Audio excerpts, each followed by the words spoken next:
Hello friends. आज आपके साथ इस वीडियो के अंदर मैं बात करने जा रहा हूँ ग्लैंड फार्मा के आईपीओ के बारे में। एक चाइनीज़ प्रमोटर के द्वारा प्रमोटेड कंपनी आज की डेट में एट प्रेजेंट इस कंपनी के आईपीओ में पैसा लगाना है नहीं लगाना, ये तो एक मामूली सा सवाल है। इसका जवाब तो मैं आपको दूंगा। क्या आईपीओ पे लिस्टिंग गेन होगा, ये तो बताऊंगा ही बताऊंगा। क्या लिस्टिंग के बाद भी रखना है शेयर कुछ 10 दिन 15 दिन, जैसे हमने रूट मोबाइल के बारे में बोला था कि अगर आप इसको रखेंगे तो एक अच्छे प्रॉफिट जो है 700 रुपये के आसपास तक के बन सकते हैं, हालांकि वो 1000 रुपये चला गया। तो उसी तरीके से मैं इस वीडियो के अंदर भी आपके साथ ये भी बात करूंगा।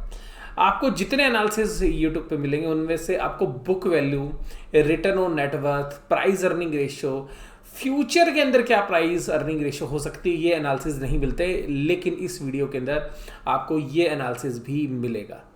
इसके अलावा जो हमारा एनालिसिस होगा वो डिटेल में होगा, तो इसलिए वीडियो की लेंथ थोड़ी सी बड़ी हो सकती है, या हमको 2 वीडियो के अंदर ये बात जो है करनी पड़ेगी। तो सबसे पहली बात कि ये जो कंपनी है फार्मा कंपनी, इस फार्मा कंपनी के बारे में मेरा आउटलुक क्या है। तो सबसे पहले देखिएगा, ये एक जेनरिक प्रोडक्ट बनाते हैं, यानी कि इनके अपने बहुत बड़े ब्रांड्स नहीं हैं। ये कंपनी एक हैदराबाद बेस्ड कंपनी है। तो सबसे पहले अगर हम बात करें तो कंपनी के बारे में बात करते हैं। तो अगर कंपनी के बारे में बात करें तो जैसा आप स्क्रीन पे देख पा रहे हैं, ग्लैंड फार्मा जो एक हैदराबाद बेस्ड कंपनी है, डिफरेंट टाइप्स के प्रोडक्ट्स बनाते हैं, इंजेक्शन से लेके ऑन्कोलॉजी तक, और बाकी जो है मल्टीपल टाइप्स के जो प्रोडक्ट्स हैं, और हार्मोनियल चेंजेस वाले जो प्रोडक्ट्स हैं वो भी बनाते हैं। बहुत बड़ी जो मार्केट है इनकी वो है इंटरनेशनल। तो 60 कंट्री के अंदर बिजनेस करते हैं। मेजर मार्केट इनकी, सबसे मेजर मार्केट इंडिया नहीं है माय डियर, इंडिया सबसे मेजर मार्केट है यूएस। तो यूएस इनके लिए सबसे मेजर मार्केट है। 7 मैन्युफैक्चरिंग यूनिट्स इंडिया के अंदर हैं, और 4 फिनिश्ड फॉर्मुलेशन फैसिलिटीज़ हैं, और उसके बाद 22 प्रोडक्ट अभी भी इनके पास पाइपलाइन में। तो आप ये समझिएगा। और इसके अलावा जो एपीआई आजकल काफ़ी पॉपुलर है, उसमें ये 3 एपीआई भी बनाते हैं। तो एपीआई आजकल काफ़ी पॉपुलर, आप लोग जानते भी हैं। तो इसी तरीके से अगर मैं आपके साथ बात करूं तो इसका जो बिजनेस मॉडल है वो रिटेलर के साथ नहीं है, ये बी टू बी में मार्केट के अंदर है। बी टू बी का मतलब होता है कि ये जो माल बनाते हैं ये दूसरी दवाई कंपनी को ही दे देते हैं, या जो बड़े जो मैन्युफैक्चरर्स हैं दूसरे बल्क के अंदर ड्रग्स मैन्युफैक्चरिंग करते हैं उनको देते हैं, या बड़े डिस्ट्रीब्यूटर्स को देते हैं जो कि वास्तव में बिजनेस के अंदर ही सप्लाई करते हैं। तो जनरली इनका जो मॉडल है ये बी टू बी मॉडल है, लेकिन अब ये जो है कुछ अपना बिजनेस बी टू सी में भी कन्वर्ट कर रहे हैं, यानी कि सीधा सीधा बिजनेस टू कंज्यूमर में भी जा रहे हैं। लेकिन मेजर बिजनेस आज भी किसके अंदर है, बी टू बी में। मैन्युफैक्चरिंग फैसिलिटीज़ मज़ेदार है इनकी, क्वालिफाइड टीम है, और प्रोफेशनली आप देखेंगे तो ये मैनेज करते हैं। और सबसे खास बात जो मैं आपके साथ करूँगा कि जो आपको रेवेन्यूज़ नज़र आएंगे वो रेवेन्यूज़ देखिएगा। रेवेन्यूज़ हैं 18 के अंदर। अगर आप 18 के रेवेन्यूज़ को अगर देखेंगे तो आपको बात पता चलेगी कि 18 के रेवेन्यूज़ के अंदर 18 के रेवेन्यूज़ में 2929 करोड़ थे, जो 19 में 3523 करोड़ हो गए, उसके बाद 4086 करोड़ हो गए। उसके बाद अभी 30 जून के अंदर, जो 30 जून का ये जो क्वार्टर है, यहाँ तक जो इनके रेवेन्यूज़ है, सॉरी रेवेन्यूज़ नहीं, मैंने एसेट्स आपके साथ शेयर कर ली। रेवेन्यूज़ थे 1671 करोड़, उसके बाद है 2129 करोड़, फिर है 2772 करोड़। तो यहाँ पर आपको जो ग्रोथ है ना वो नज़र आ रही है, और ग्रोथ 25% से ज़्यादा नज़र आ रही है। और अभी भी केवल 3 महीने के अंदर 9162 करोड़ ये जो है बना चुके हैं। ये जो ग्रोथ है ना 25%, इसको नोटिस करना, इसकी मैं बात आपके साथ करूँगा। और सिमिलर अगर आप प्रॉफिट में देखेंगे तो 2 साल के अंदर प्रॉफिट डबल से भी ज़्यादा है, यानी कि 50% से ज़्यादा की CAGR है, कंपाउंडेड एनुअल ग्रोथ रेट के अंदर। अब बात करते हैं इसकी ओपन कब होगा। नवंबर की 9 तारीख को खुलेगा, 11 को बंद हो जाएगा। तो 3 दिन आपके पास है, 9, 10, 11, यानी कि अगले हफ्ते के अंदर आप इसमें अप्लाई कर सकते हैं। कैसे अप्लाई करना है, बुक बिल्डिंग प्रोसेस के अंदर। शेयर्स की फेस वैल्यू 1 रुपये। अभी कंपनी ने आईपीओ से जस्ट पहले इसको 10 रुपये से 1 रुपये में बदला, ये भी मैं आपको बता दूं। इसमें दोनों तरीके के हैं। फ्रेश इशू जो शेयर्स हैं वो है, आप देखिएगा यहाँ पर 83,33,000 शेयर्स हैं। और उसके अलावा जो ऑफर फॉर सेल है, यानी कि जो प्रमोटर ही अपना माल बेच रहे हैं, वो करीबन 35 करोड़ शेयर्स, 35 लाख शेयर्स हैं। तो 83 और 35 तो करीबन आप देखेंगे कि 1,10,00,000 शेयर्स के आसपास जो है मार्केट में आईपीओ के अंदर आएंगे। और आईपीओ का जो प्राइस है वो आपको थोड़ा सा हैरान कर सकता है, क्योंकि आईपीओ का जो प्राइस है वो थोड़ा सा आपको महंगा लगेगा। और आईपीओ का जो प्राइस है वो है 1419 से 1500 रुपये, यानी कि 1500 रुपये के अंदर आपको ये शेयर मिलेगा। और जो आईपीओ के अंदर अगर आप देखेंगे तो ये आईपीओ बाजार को थोड़ा सा महंगा लग रहा है, क्योंकि बाजार ये एक्सपेक्ट कर रहा था कि 1300 रुपये है। अभी भी हालांकि ग्रे मार्केट प्रीमियम करीबन 100 रुपये के आसपास चल रहा है, लेकिन मैं ग्रे मार्केट प्रीमियम को इतनी अहमियत नहीं दूंगा आपको इसके अंदर। उसका रीज़न मैं अभी आपके साथ शेयर करूंगा। ये देखिएगा यहाँ पर प्रमोटर की होल्डिंग 74%। इनका कहाँ पे मार्केट शेयर है ये देखिएगा, ये खास चीज़ मैं आपको दिखा रहा हूँ। 18 के अंदर इनका 71% यूएसए था, 19 में 62 और अभी 66। तो आप ये मान के चलिएगा कि 60% से बड़ा मार्केट शेयर इनका यूएसए है, और करीबन 20% का मार्केट शेयर इंडिया है। तो मेजर 2 कंट्री हो गई। यूरोप के अंदर करीबन 4% के आसपास का मार्केट शेयर है, कनाडा में 1%। तो आप ये मान लीजिएगा ये मेजर 4 कंट्री है। उसके अलावा जो है रेस्ट ऑफ द वर्ल्ड है। तो करीबन जो बाकी 10% के आसपास का मार्केट शेयर है वो रेस्ट ऑफ द वर्ल्ड में है। तो यहाँ पर जो इनके प्रमोटर हैं वो हैं फोसून सिंगापुर, वास्तव में चाइनीज़ प्रमोटर हैं, ये ध्यान रखिएगा। और इसके अलावा जो बाकी शेयर होल्डर्स हैं जो सेल करेंगे, ग्लैंड सेल्सियस, एम्पावर ट्रस्ट, नीले ट्रस्ट। तो ये जो है मेजर जो है शेयर होल्डर्स हैं जो बेचेंगे। तो बहुत सारे लोगों को लगता है कि यार ये चाइनीज़ प्रमोटर हैं, चाइनीज़ कंपनी है, तो यहाँ पर क्या आउटलुक होगा।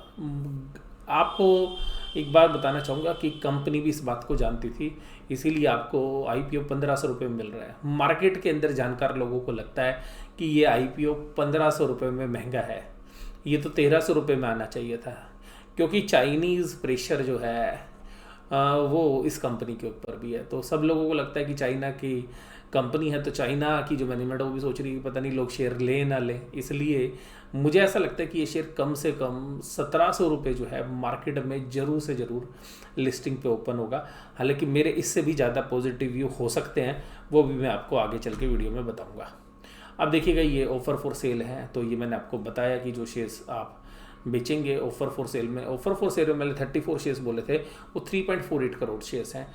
तो वो एक मिस्टेक से मैंने जो है उसकी कैलकुलेशन आपको गलत बता दी थी। तो सुनिएगा 3.48 करोड़ शेयर्स हैं, तो नंबर ऑफ शेयर्स काफ़ी ज़्यादा है।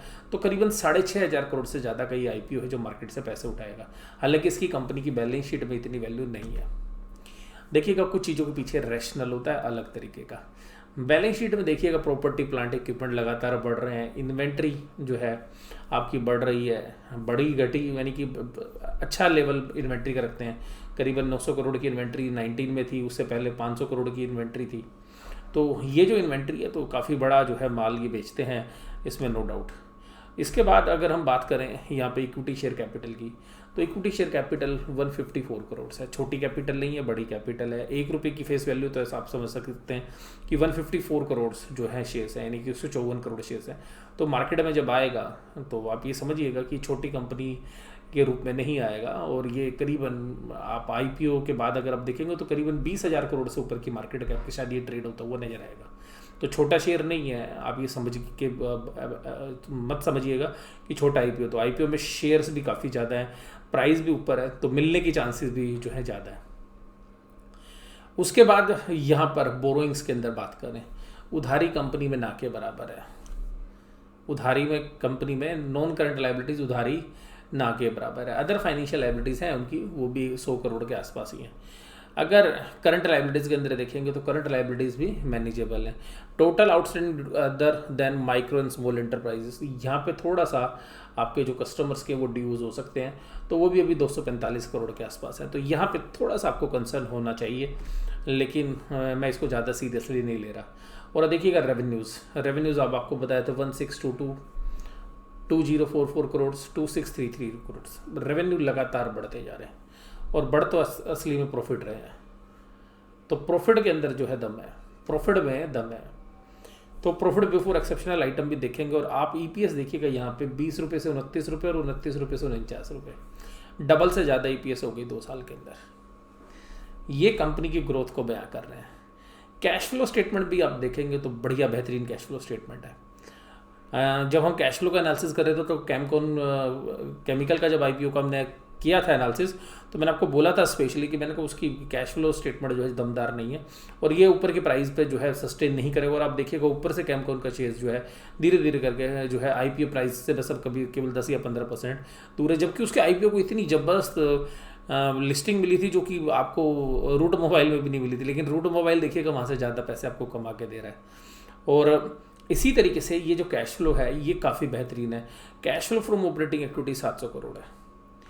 अब यहाँ पर कैश फ्लो स्टेटमेंट मुझे बड़ी बेहतरीन लग रही है, इसमें लगातार ग्रोइंग वाली कंपनी है। अब हालांकि चाइनीज़ है तो अब बहुत लोगों को लगता होगा ये चाइनीज़ कंपनी का शेयर क्यों खरीदें।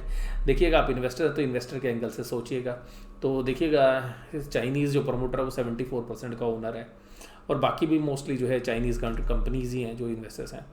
अब यहाँ पर जो मैं आपके साथ बात कर रहा हूँ उस बात के अंदर ध्यान से समझिएगा कि ये जो ईपीएस है 20 रुपये थी पहले, फिर 29, 49, आप 50 रुपये की ईपीएस और अभी ग्रोथ लगाएंगे तो 50 से भी ज़्यादा कि 1500 रुपये में शेयर है। 1500 रुपये वाला जो शेयर है वो 50 × 30 की पी रेशो पर जो है मिलेगा। मैं इस बात को केवल और केवल एजुकेशनल पर्पज से बता रहा हूँ, मैं कोई दावे के साथ आपके साथ बात नहीं कर रहा, बट मुझे ऐसा लगता है कि ये 40 की पी पर ये कम से कम ये शेयर ट्रेड करेगा। तो मुझे ऐसा लगता है कि ये जो शेयर है ये कम से कम नहीं तो 1800 से 2000 रुपये के बीच में आपको जरूर से जरूर लिस्टिंग के बाद मिलेगा।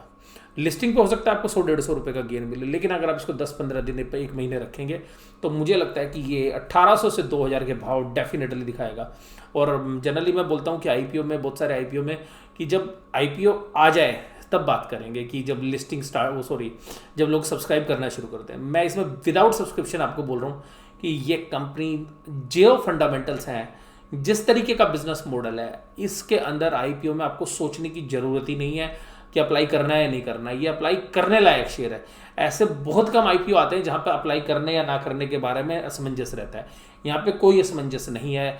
मैं भी देखिएगा अप्लाई करूँगा, इस बात से मैं मना नहीं कर रहा। और मैंने आपको इसी तरीके से एक और कंपनी के बारे में बताया था, लिथिका के बारे में। मैंने कहा था लिथिका का शेयर बेशक से छोटी कंपनी है, उसके साथ जो 2 कंपनी थी जो आईपीओ में आ रही थी, मैंने कहा था ये आपको आईपीओ मिल भी जाएगा और इसमें आपको लिस्टिंग गेन भी होगा। और लिस्टिंग गेन हालांकि 10-20% का होगा और उतना हुआ भी, लेकिन वो इन्वेस्टमेंट ग्रेड का शेयर नहीं था। ये जो शेयर है मैं आपके साथ जो ही बात करने जा रहा हूँ, ये शेयर इन्वेस्टमेंट ग्रेड का शेयर है। ये शेयर जितने आईपीओ आज इस बार आए हैं उन सब आईपीओ में, जो भी इस साल के आईपीओज हैं, चाहे आप हैप्पीएस्ट माइंड की बात करें, रूट मोबाइल की बात करें, जितने आईपीओ हैं उन सभी आईपीओ में मुझे ये सबसे दमदार आईपीओ लग रहा है। रीजन ये नहीं कि मुझे लिस्टिंग गेन क्या होगा, मजेदार चीज ये है कि इसकी बैलेंस शीट बहुत स्ट्रॉन्ग है, इसके फंडामेंटल बहुत स्ट्रॉन्ग है, इसमें ग्रोथ बहुत है और इसलिए मुझे ये लगता है कि ये जरूर से जरूर जो है सब्सक्राइब करने लायक बनता है। लेकिन मैं फिर बोल रहा हूँ, it is only for the educational purpose. आप फाइनल डिसीजन लेने से पहले अपने फाइनेंशियल एडवाइजर से सलाह जरूर लें। बुक वैल्यू की बात कर रहा हूँ, 235 रुपये की बुक वैल्यू है, 6 टाइम्स से भी ज़्यादा प्राइस टू बुक वैल्यू होगा। आपको ऐसी और फार्मा कंपनी भी इंडिया में मिल जाएंगी जो इस वैल्यूशंस पर। और दूसरी बात है, जेनरिक ड्रग्स बनाता है, लेकिन फिर भी मैं आपको फंडामेंटल बेसिस पर जो भी एनालिसिस मैंने आपके साथ किए, मुझे ये कंपनी बिल्कुल पसंद है। और ये अप्लाई करने या ना करने के बारे में मेरा केवल एक ही व्यू है कि ये अप्लाई करने लायक शेयर है। 1500 रुपये में भी मुझे महंगा नहीं लग रहा और मुझे ऐसा लगता है कि लिस्टिंग गेन जो होगा वो तो मार्केट में, ग्रे मार्केट प्रीमियम 100 रुपये से कम चल रहा है, 100 रुपये भी हो सकता है। लेकिन मुझे लगता है कि आईपीओ में शेयर आए 1 महीने 2 महीने या इवन आप जो है 2-3 महीने 4 महीने अगर रखेंगे, मार्केट कंडीशन अगर ख़राब हुई तो ये शेयर 1800 से 2000 रुपये के बीच में हो सकता है। इसकी काफ़ी अच्छी जो है प्रोबेबिलिटी जो है बनती है कि इसको इतनी वैल्यूशंस मिलनी चाहिए। लेकिन देखिएगा सब्जेक्टेड टू मार्केट, मार्केट भगवान है, भाव भगवान है, तो मार्केट डिसाइड करेगी। लेकिन मुझे जो अपना व्यू देना था आपके साथ वो मैंने आपके साथ शेयर कर दिया। आपके क्या व्यू हैं इसके बारे में ये एनालिसिस आपको कैसा लगा ज़रूर से ज़रूर आप मुझे कमेंट बॉक्स में बताइएगा। वीडियो इसी तरीके से देखते रहिएगा। और एक बात और बोलूँगा मैं आपको कि अगर आपको लगता है एनालिसिस बढ़िया है तो अपने व्हाट्सएप ग्रुप में ज़रूर से ज़रूर शेयर करिएगा, और जो और लोग भी जो है इससे अप्लाई करें। ज़्यादा से ज़्यादा पार्टिसिपेशन जब किसी शेयर में होता है, अच्छे शेयर में, तो वेल्थ आपकी भी बनती है, दूसरों की भी बनती है, क्योंकि जो दूसरे लोग भी खरीदते हैं तो जब एक स्ट्रॉन्ग बायर होता है तो शेयर के प्राइस अच्छी वैल्यूएशंस में भी मिलते हैं, और अच्छे शेयर कभी कभार जो है आईपीओ में आते हैं। तो मुझे ऐसा लगता है कि ये जो आईपीओ के अंदर ये जो शेयर है ये काफ़ी अच्छा शेयर है, और फार्मा का काफ़ी समय के बाद जो है ये आईपीओ आया है। तो मैं फिर आपको बोल रहा हूँ, last but not the list, आप इसको देखिएगा ज़रूर से ज़रूर जो है अपने व्हाट्सएप ग्रुप में या जब बाकी सोशल मीडिया के अंदर आप ज़रूर से ज़रूर शेयर करिएगा अगर आपको अच्छा लगा है तो। और आपको अगर पसंद है तो लाइक तो ज़रूर से ज़रूर करना है, और आपने अभी तक चैनल सब्सक्राइब ही नहीं किया तो भाई साहब चैनल ज़रूर सब्सक्राइब कर दो। और इसी के बारे में जो है फर्दर एक वीडियो जो है मैं भी आपके साथ अल्फ़ा मेंबर्स के साथ भी जो है ये सेम टॉपिक के ऊपर मैं और फर्दर आपके साथ शेयर करने वाला हूँ, और मेरे जो फर्दर व्यू हैं इसके बारे में आफ्टर द आईपीओ, तो वो भी जो है आप जुड़े रहिएगा। तो अल्फ़ा मेंबर्स को अभी ग्लैंड फार्मा के बारे में एक और जो है वीडियो मिलने वाली है, तो आप इसी तरीके से वीडियो देखते रहिएगा। वीडियो देखने के लिए धन्यवाद। Thank you very much.